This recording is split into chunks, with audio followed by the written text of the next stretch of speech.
we've worked in and around like who owns data and how can we keep using that data going forward.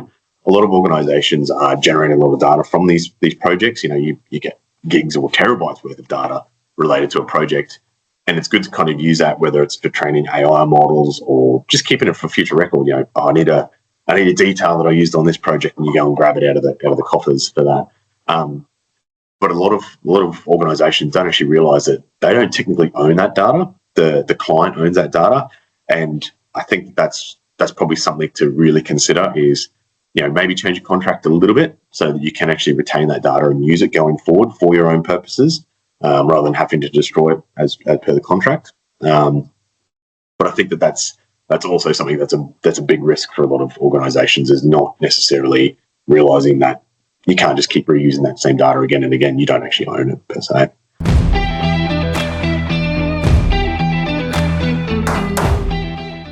Hi, Josh. How are you? Welcome to the Digital Construction Podcast. Hey, Andre. How are you going? Good to be here. It's great to have Josh Symonds today.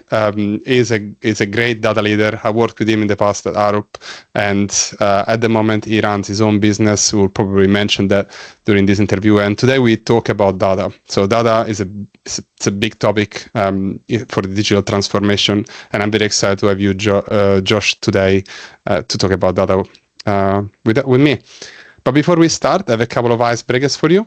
If you could explain your job to a 5 years old, how would you describe it? Yeah, it's a pretty tough one to be completely honest. And I always struggle. I've got a 9-year-old and a 3-year-old, so trying to explain to them what Dad does has always been tricky. I think they still have that perception that I just do like IT support. Dad's got a lot of computers and that kind of stuff. So I usually revert back to my old GIS role, where I kind of just go, I do Google Maps on steroids, or I do like advanced Google Maps.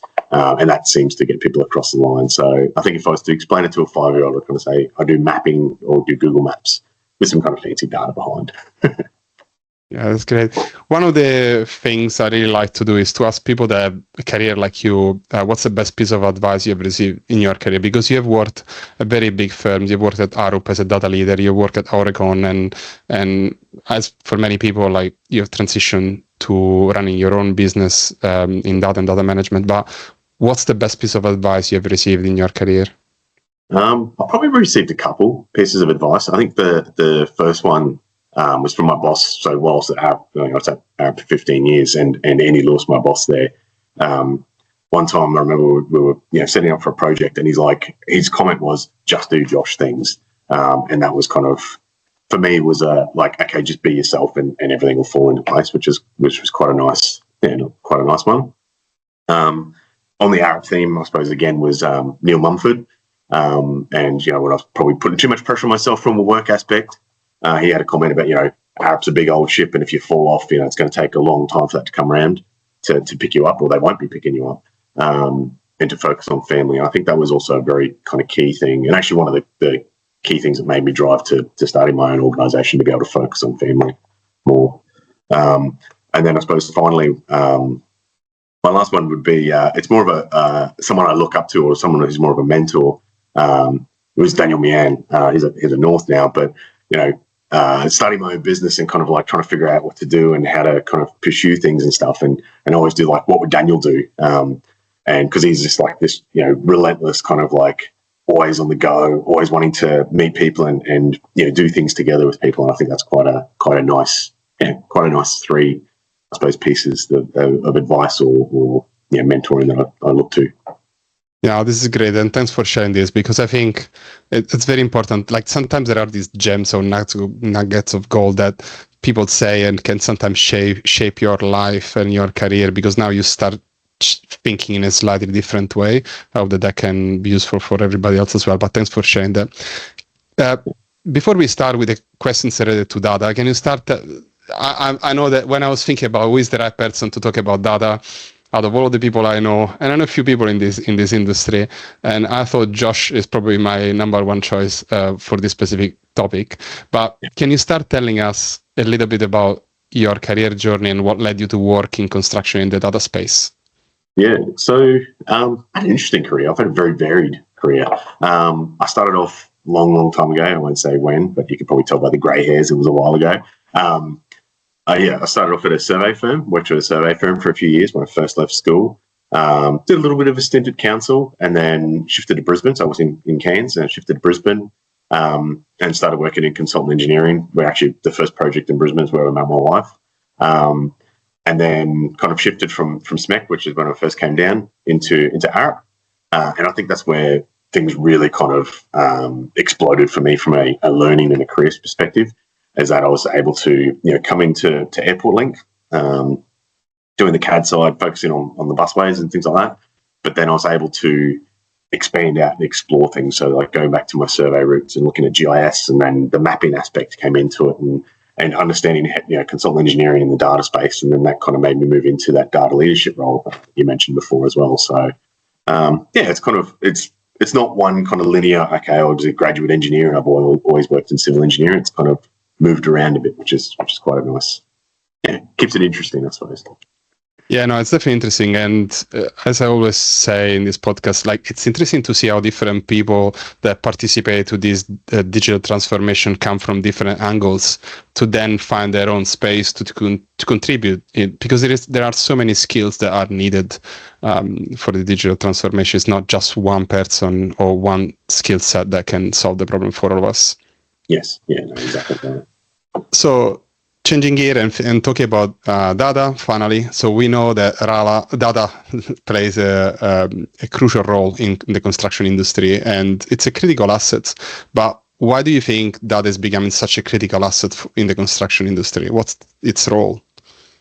I think it's really become, and it's always been this, but I think it's becoming more and more prevalent, is that it's the missing link. You've got design is really ultra detailed and data driven, using digital processes to generate a model and to design out, say a road along, for example. You've got all those different software platforms that come together and they all talk to each other. And then it kind of disappears at the issue for construction stage. It goes into construction and nothing really kind of has been coming out. There's little bits and pieces getting generated on the way through, the RFIs and non-conformances and stuff, but not necessarily that kind of same level of detailed documentation that you had during the design phase. And then you've got the asset management phase, which is very much, how you maintain the asset for the rest of its life until it gets disposed of. So there's two very, very big data-driven elements, but then there's always been that little bit of a gap in the middle. And I've noticed definitely in the last probably 10 years, there's been a change in industry. And, part of that's probably been, I suppose, a push from external forces, from the asset management side, or probably a little bit of getting ridiculed by the design teams that they're not necessarily generating that data. But it's really starting to change in that space. And I think that, the documentation of going through, because it is critical for the asset management side. Understanding why things have been designed a certain way is great, but then understanding why it's been built a certain way is also just as critical, I think, as how it's designed, and very, very critical for the asset management phase. Yeah, definitely. And we know that we also have a big important factor of the digital transformation is BIM, building information modeling. And what do you think? How do you think that the role of data has evolved for the BIM workflows over the last, let's say, 10 years or a few years? Yeah. I think there's definitely been a push back into the BIM space to get the data out of those models and have more detail in there. So it could be things like, carbon, like materiality, and how you can kind of get that information out rather than just being, there's a door in this location. So it's kind of that layering up of more information in the models, in the BIM models. Sorry, BIM models, the ATM machine thing there. But I think that as part of that as well, like, there's been the demand for having these really rich, data-rich BIMs coming out of design and into construction. But the generation of that data, you don't want to manually go and create those things. So I think that automation has really kind of helped push into this space as well. So things like, having Revit families and stuff like that to automatically generate as much data as they can on the way through. And it saves kind of data errors as well with people manually inputting things. But I think that's really kind of enabled those models to come out in a lot more rich form, a lot more, I won't say useful form, but a lot more usable data within those models coming out as well. Yeah, definitely. Yeah, one of the difficult things to do when it's about data, because we have so many different data sources, data types, it's related to data management and now for construction projects. So we need to collect the data, we need to organize it, we need to maintain it in BIM environment, but not only BIM environments, and we are also still running a project. So what, from your point of view, what are the key principles of effective data management for construction projects? I think other than referring to like the usual kind of data standards like Dharma and stuff like that, I think that there would be a standard, really, like having a standard. It doesn't necessarily have to be a good standard. It just has to be a standard way of structuring things.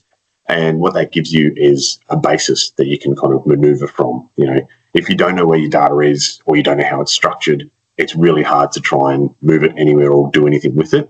Whereas if you know, hey, this is what my data looks like, it might not be a good standard, but you know what, we know what it looks like, and then we can update it, we can manipulate it and change it into something else. Or you might have a spreadsheet, for example. How do you take that spreadsheet and turn that into points on a map that then correlate to where door frames are or windows are? If you don't have that core data standardized, it makes it really, really hard. So I think having standards and like metadata tracking of where that data's come from and how it's been generated and stuff like that is really, really key to help with data management. Yeah, that's very nice to hear. And I participated to many conferences where people were talking about data, and I found it was very interesting because then people start arguing about which standard we should use, and then they end up creating a new standard to rule them all. So we have another additional standard. So we end up having so many standards at the end. But yeah, I agree. Having a standard will make a big difference. Yes. Yeah, and that's exactly right. It doesn't have to be the perfect standard, and there is no standard to rule them all. But if you've got somewhere that you know where you are, then you've got direction. You know where you are. If that makes sense. Yeah, definitely. And I know you've worked on large projects, or all sorts of projects, small, medium, large. And one of the challenges with large projects is how do we handle large and complex data sets? So, what do you think? How do you think we can manage the challenges of working with large and complex data sets? I suppose one of the struggles I've really had with working with large projects, especially linear projects where you've got something with a lot of length and complexity, is the level of detail. There's things like you can have LOD 500 in a model, for example, which is great. However, if you have a LOD 500, you might need 20 vertices to document a bolt or make a pole look nice visually and also accurately. But then sometimes, if you move data around in different software packages, there used to be an old issue with when you'd draft a 2D layout of an intersection in CAD and then you pull it into 12D and it'd do this weird thing where it'd make an extra vertice like every 10 mils, which doesn't seem like much. But then when you're talking like a 10-kilometer project, that's a lot of extra vertices, and that's just on one line string. So it makes things really heavy and really tricky to work with. So I think that one of the things I would say I've definitely had a lot of pain in dealing with is having over-verticed geometry. That's the nicest way to say it. If you have geometry that's got too many vertices, it's impossible to work with. You can't manipulate it. You can't work with it in an easy way. Whereas if you kind of have the amount that you need to do what you need to do, I think this is quite a key thing to do there. And if there is extra ones, try and thin them down for the next person as well. I think that's definitely one of the biggest struggles that I've had is the geometric side. The other side with working in large complex data sets is they're not all compatible. You might have data that's come in from 12D and you're trying to combine it with an IFC file and you're trying to combine that with 2Flow data that's coming out. Getting those into a standard format is nigh impossible. GIS has really been useful for that because everything generally has a spatial context and you can have your own schemas behind that. But I think that's the interplay or the interoperability between different software packages probably is the second biggest pain point I've had with large and complex projects. Yeah, definitely, because these projects, these tools have been developed by different vendors, different companies with different goals in mind. And of course, now they have created this ecosystem of products that tend to struggle when they need to talk to each other. What are some tools or platforms that you think are most effective for streamlining this data management? Not to dive into like my favorite piece of software, but it is I use FME a lot, which is feature manipulation engine. It's actually a GIS piece of software, but it can read and write to like I think 400 or 500 different formats, and it's incredibly useful for that interop piece.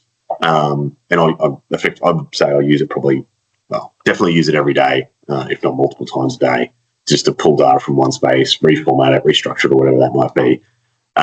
It's incredibly useful for streamlining data. You can have things like automations run, so you could have all these different common data environments and have that all synchronized into one database and have that run on a scheduled basis or based off of when things get versioned differently. And because it can handle so many different geometry types, it can do that vertice thinning that I was mentioning before. It can validate against a standard, your data that's coming in, making sure your data types are correct and stuff like that. So it's probably my go-to for it. I know there's other products out there as well, like Azure Data Factories and stuff like that. But I think definitely FME is probably the most flexible that I've used. Yeah, thanks for sharing that. And so now we have collected the data, we've tried to manage it, we found platform to share it. And now it's time to turn this raw data into actionable insights. So how do we report what we have, and how do we make decisions based on data? So data-driven decisions, for example. But from your point of view, how can project teams leverage the data reporting to improve decision making? Yeah, I think the biggest thing, and I kind of touched on this briefly before, is pulling all the different disparate data sets into one location, or at least having them cross-compatible. The amount of times that there's been a design review and someone's gone, I've output this into this format. Can you load that up into your software package and review it, or do clash checks and stuff like that, or getting stuff into IFC to do a clash check on it? Those kind of things I think are really, really useful to have. So getting everything into a consistent, at least into a consistent area that people can actually do some reporting on.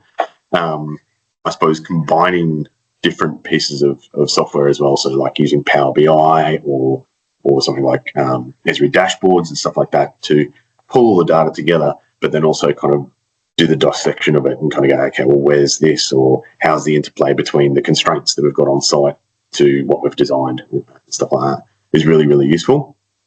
But it's also quite tricky as well to try and get those all to play nicely, as we were saying before about ladder products, and there's an ecosystem over here and there's an ecosystem over there, and they don't really want to talk together because they don't want you to swap platforms easily, I suppose. But I think definitely getting everything into the one space is a good way to start reporting things back out. The other one good thing I've actually come across as well is if you run a workshop with the design team, again, kind of coming back to the design team, but okay, cool. Well, here's all the data that we've got. If you wanted to go and look at, do your design checks, or if you wanted to go and understand where all the RFIs are, or the NCRs are for our project, and if that relates specifically to a design package, is actually asking those questions. If you to do your job day to day, how do you go about it?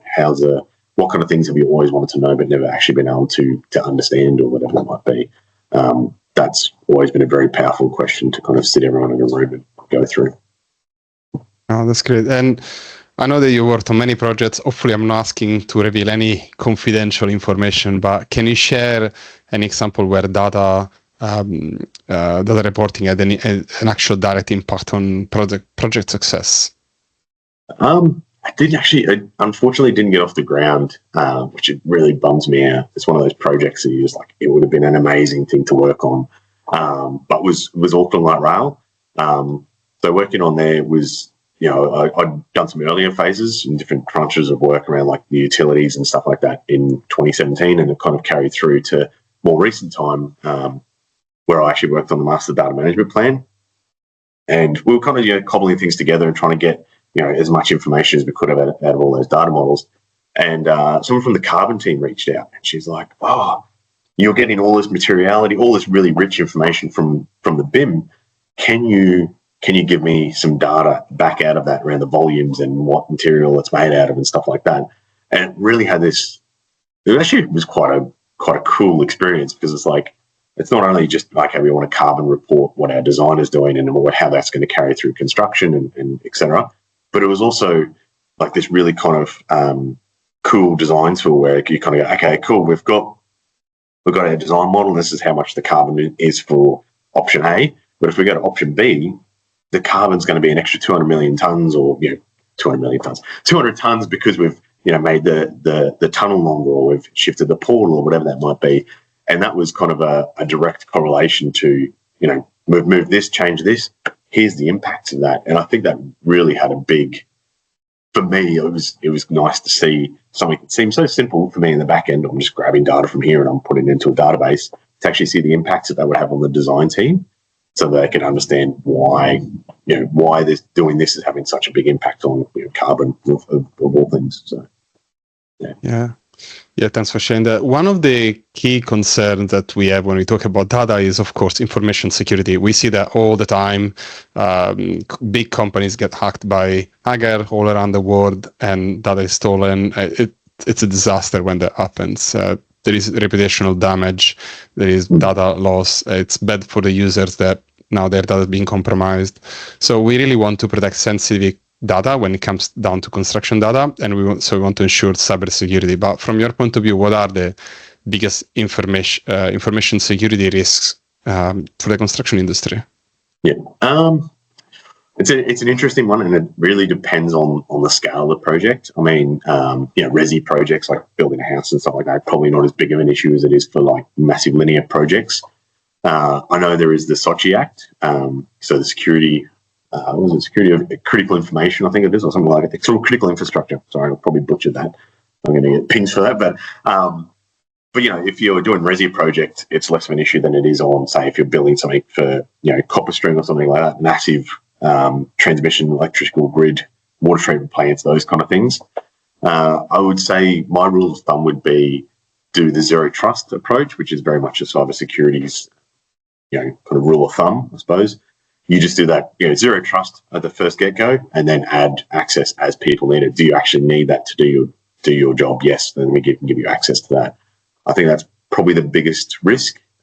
Is almost we go the other way sometimes when we're starting a project. We go, we'll give everyone access to all this data, and they don't actually need it all for their day-to-day job. I think going for the zero risk angle is probably the biggest thing. And there's a lot of accidental things as well. There's probably another big security risk where, I need to get this across to, Joe Bloggs, he needs something urgently to do something out on site. And maybe instead of going through doc control, you'll just attach it on an email and send it through. I've accidentally misspelled his email address and now it's gone to someone completely different. Just little mistakes like that are probably the bigger risks, I would say. Aside from the very much normal cybersecurity of, making sure you're clicking on the right links and stuff like that. Yeah, it's often the final user that is the weak link when it comes down to data security. I remember speaking with you. You mentioned, when I asked you this question, that this is a full profession within itself. So maybe, do you want to explain like that there is a role for people to manage the data, but there's also maybe another role for people to make sure that data is secure? Can you elaborate a little bit on that? Yeah, so it's very much a profession in itself. Like, cybersecurity is it's an industry on its own, really. I think from a people protecting their own personal data, not to mention project data, is again that kind of like, does someone actually need this? How, if they got access to this information, how could people use this maliciously? Sometimes there's not an easy way to kind of go about things, as in, the thought process of like, it's only just information about a power pole, or it's only information about where a substation is. That, on itself might be benign information, but when you combine it with other things, could actually be used maliciously. So I think that's something to always have at the back of our minds. And actually, it's like we always think about, project data is in the physical form, like the digital form, I should say, not the physical form, the digital form. But then there is also things to be mindful of, as like conversations that you have out in public, or you might be, walking, you might be catching the bus or talking on the phone to someone on the bus. You might have a confidential conversation without realising it and giving away key information, again, without realising it, but it could be related to a construction project as well. So it's always good to be mindful of your environment. Yeah, definitely. And are there specific standard or certifications that teams should follow to ensure data protection? There's a really, really good section in the DAMA, or the Data Management Association. They've got a book of knowledge that they've released many years ago, and I think it's chapter 7, it's either 6 or 7, just in and around data security, and it covers things like data protection, confidentiality, anonymization, and it touches a little bit into things like role-based security and stuff like that. I think that's something very useful. If you're working on critical infrastructure, the SOCI Act is very key for that. And on a personal level, you can brush up on the GDPR, so the Data Privacy Act as well, just to kind of understand what you should and shouldn't be doing. I suppose is probably the biggest part of that. And there's quite a lot of that is also in like micro credentials for universities, for example. They run a lot of those little, here's a 6-week course on data security. Here's a 6-week course on how to make a BIM model. Here's so there's a few things there we could definitely look into if anyone's interested. Yeah, another important aspect is the legal aspect and the regulatory considerations around data. Now, we're not here to provide legal advice to anyone, so speak with a lawyer, and also you're not a lawyer, but you've been in this space long enough that you probably have many conversations around the legal aspect of data. So what are the legal considerations that teams should keep in mind when they're managing project data? I think probably ownership, and this is probably not necessarily during a project. It's more the kind of post-project piece of work. I remember working with Veer at Arup many years ago.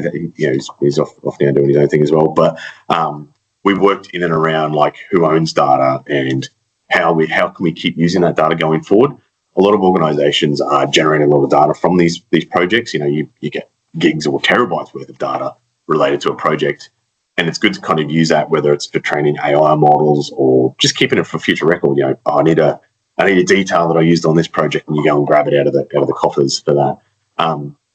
But a lot of organisations don't actually realise that they don't technically own that data. The client owns that data, and I think that's probably something to really consider is maybe change your contract a little bit so that you can actually retain that data and use it going forward for your own purposes, rather than having to destroy it as per the contract. But I think that's also something that's a big risk for a lot of organisations, is not necessarily realising that you can't just keep reusing that same data again and again. You don't actually own it per se.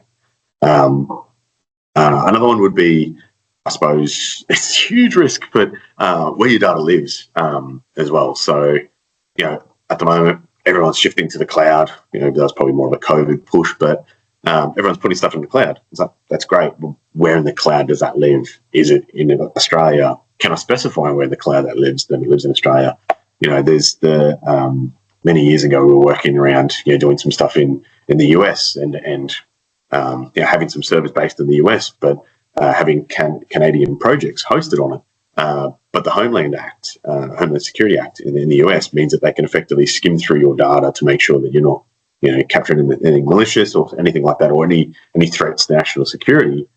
But that's obviously in breach of other data requirements or other data laws that we are, bound to as part of a project. So we end up building another server stack in Canada and then having one in the Americas just to kind of split the two.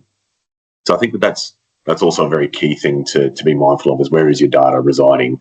And is that a driver for the project? Defense projects can't have anything overseas. So that's, read the fine print and understand where your data lives. It's a very good thing.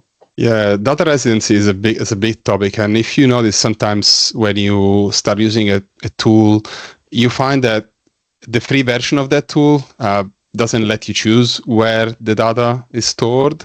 So you're basically giving your data to the company that owns the product you're using, and then only then you realize that you're transitioning data. So sometimes maybe you're working on a project, you say, okay, it's free, I'll use this product, but always think about where does the data live and is this aligned with my company needs. Very good point. Yeah, and I suppose that comes back into that ownership piece too. Like, sometimes if you're signing up to use a freeware or a shareware or something like that, not necessarily you own the data, so you might put data into that system. ChatGPT is a perfect one. Yeah. You put data into that ecosystem, it's then owned they use that as part of their training data set, so they own that data going forward. So it's always something to be mindful of and check the fine print. Another interesting evolution I've seen recently is that it's around the fact that you pick one residence, like one country for your data center to be hosted in, and then legislation can change later. So a country can always change the legislation. So it's not this is not a decision that you make today and it's true forever. It's something you always need to keep in mind, and depending on how the politics evolve in that specific country, things can change. Yeah, correct. And it has impacts on the project as well. So, say if you're running a project in Australia and you had your data center was based in Europe, there's latency issues there of pulling and pushing data is going to take a lot longer. So there's a lot of considerations, especially in that residency space. Yeah, the performance aspect as well. Definitely, we could talk about this, data residency forever, and all of the pros and the cons related to where the data actually lives. Yeah, definitely. But how can, from your point of view, teams ensure the accountability and ownership of project data? What can they do? I think one of the things that I've seen in the past that's really worked well is having data custodians. So you have someone who is in charge of that data, and it could be a team lead. It could be the flooding team lead, or it could be the electrical team lead that are the data custodian.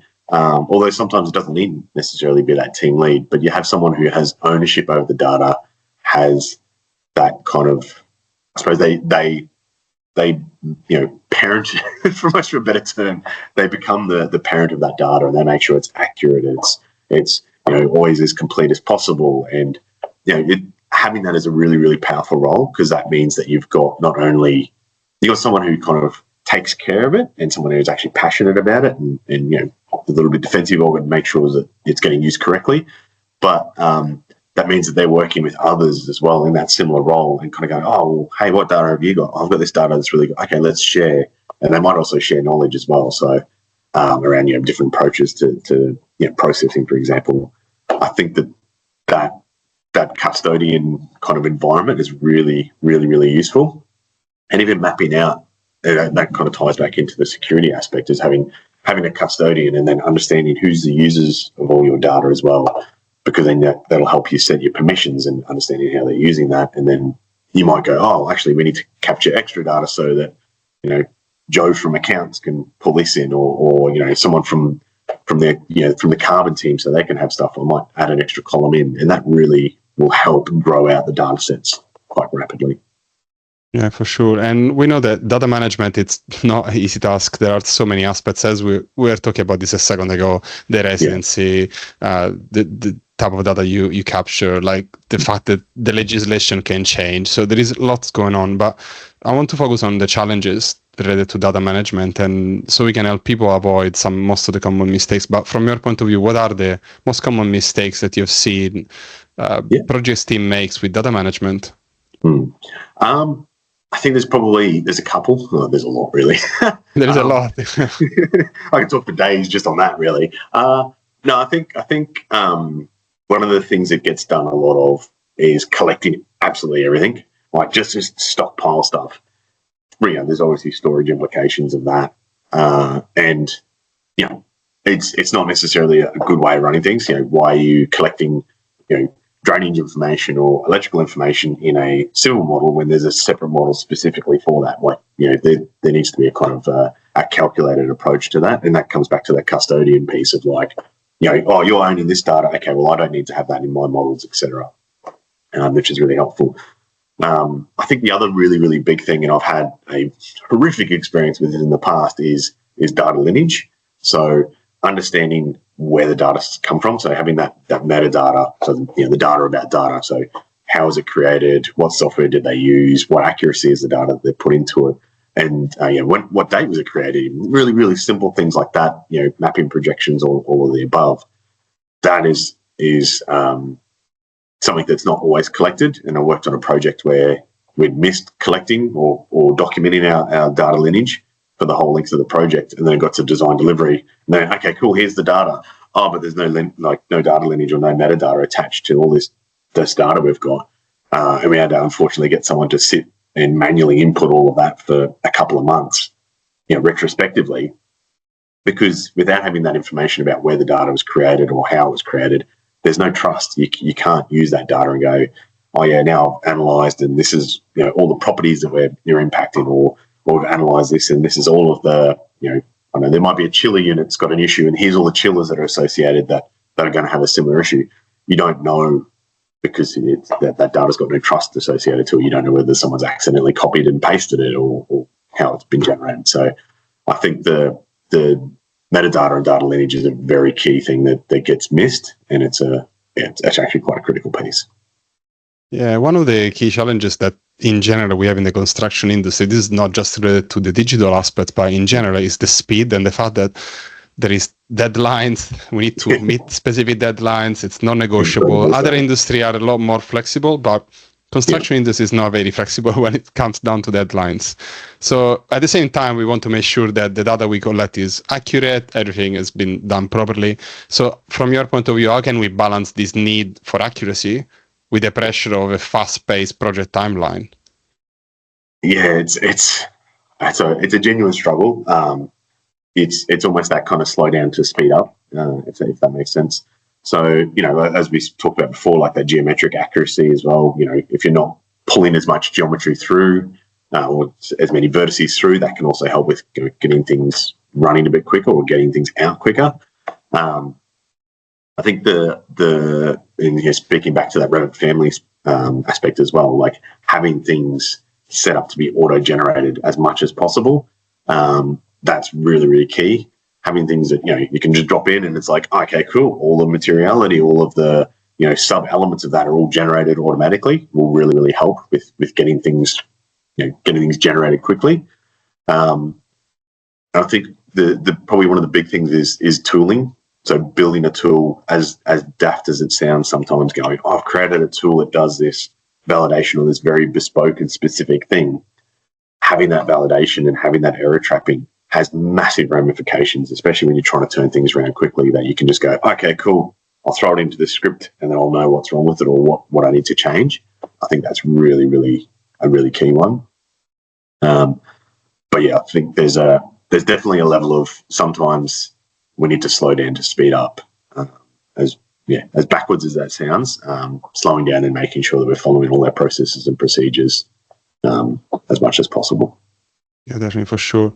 And one of the key aspects when it's about data management is people, and the fact that sometimes people don't have the right skills just because they've never been exposed to that specific challenge before they're working on a project. So from your point of view, what are the best ways to train teams to adopt a better data management practices? Yeah. One of the things that I've implemented in the past is like I'm trying to think of the right term for it. It's almost like rigid flexibility, if that makes sense, where like a naming standard, for example, having the ability that it's not all like pre-mapped out and you've got to kind of go scrolling through 50 or 60 different things, but having the ability to go, okay, for our naming standard, I'm starting with naming standard, but it's like, the date _ we're only looking for 3 alpha characters and then 3 numerical characters, etc. And just like giving that flexibility in naming things, like having, and I'm kind of diving into that a little bit, but like having that ability to give a little bit of flexibility for the teams to kind of make their own decisions, because I have found, and engineers are the worst for it, just putting that out there now, I'm going to get ridiculed, but if you put something in that's too rigid and it doesn't do what they need to do, they will find a way around it. And I think that's also speaks to data management. I mean, that speaks to pretty much any digital skills. Like if you put something rigid in place, people will just walk around it or figure a way around it. So I think giving that flexibility, but a kind of controlled flexibility is really quite useful. But I think to train teams, I actually think probably getting teams together is really quite useful.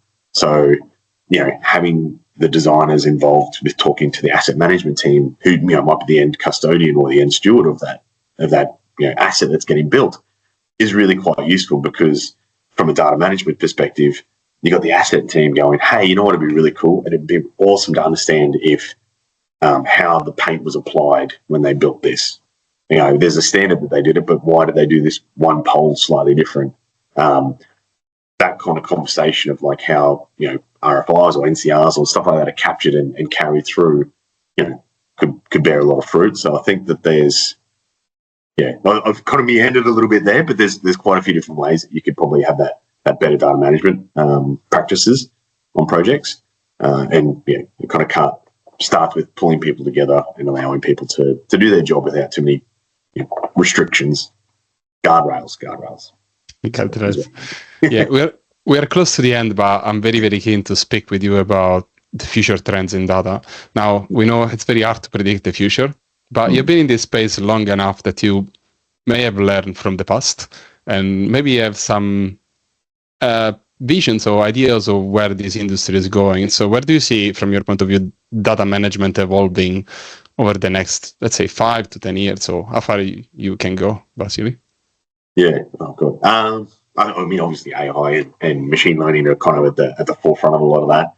I think it's probably going to, there'll be a, coming back to that reporting aspect that you mentioned about before, I think there'll be a big change in that, where it'll be like put all your data into one spot and get some AI to run across it and go, and then pull your insights out via that. I think that AI will have a significant impact on things like validation and potentially even populating missing values out of data sets as well. So, you've installed 500 different things and it's like, oh, you've missed this input on this one value. Now, it can actually probably help correct some of that. So it could help with that data accuracy, I suppose. I don't think it's going to do data lineage for us, unfortunately. But I think that there's definitely been a change, and I've noticed it in the last kind of 5 to 10 years. It's like gone from being 2D maps to now it's like 3D, and how we can get data integrating with each other. The digital twin space, I can see that's exploding as well. So there's definitely that kind of bringing together of data, combining it up into something like a digital twin.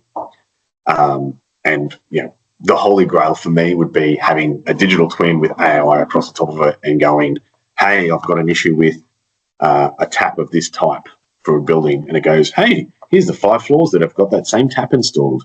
You might consider changing these. Or, hey, there's 3 of those taps were installed by subby 1, and then 2 was installed by subby 2. The 2 that, one of them that you've had failed is from installed by this subby. So maybe you just only have to check that other tap. So there's, digital twins and AI, I suppose. It's probably the key things that I can see is coming out as the big winners. But even the way data's stored is changing prolifically as well. It's gone from being hard disks, servers on site, pressed in, to now it's all in the cloud, to now it's geo-redundant. You can have data replicated everywhere. So, data lakes, lake houses, structured data, all that kind of stuff. So I think there's a lot changing in this space. It's probably just who can stand on top of the quicksand for the longest. It's probably the nicest way to say. Yeah, one of the aspects that I am very excited about from the data and the AI point of view is the fact that we have built large data sets over time, and we ended up creating all of these data sets. And one of the challenges was around how do we actually access the data, how do we actually see what's going on, and how do we understand what to do about after we've seen what's in there. And I feel that we have built lots of applications, and what AI can probably do, this is my opinion, but we'll see what happens. AI can probably enable the creation of a new layer of applications that will enable people to access the data in a different way, in ways that probably we don't know yet. That's an interesting evolution. Yeah, it's kind of a scary one though as well. Yeah. I mean, if you reflect back to the early 2000s, it's like, what's an iPad? Whereas now it's like everyone's got an iPad and you can load models up on that. It's like, what's the next evolution of that? It's quite it's scary and exciting at the same time. Like it's scary because I'm like, I feel like such an old man sometimes looking at all this new tech, but then other times it's so exciting because you're like, oh, remember we did this project, 5 years ago and we did it this way. If we had this technology back then, oh my God, it'd be so much different. Like that's the kind of exciting part, but then it's also stressful because I feel very old, but at the same time. But I think it's quite an exciting time for data. It's getting valued a lot more, which is probably the big thing. Data's the new oil, all that kind of stuff. But I think that there's been that realization that, it is actually quite a valuable piece. One thing I should actually add as well that I'm really quite excited about is with new data technologies and new ways of processing and extracting data out, is all those old projects that we ran, years and years and years ago, where the methods or the approaches weren't as data rich as what they are now.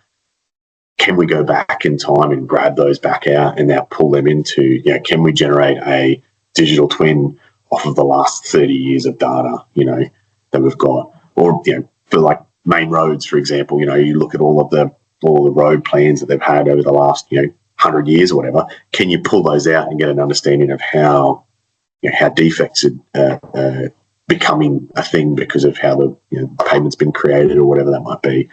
I think that'd be really cool tech to do. Yeah, that's great. And Josh, I think I could speak about data with you for the rest of the day.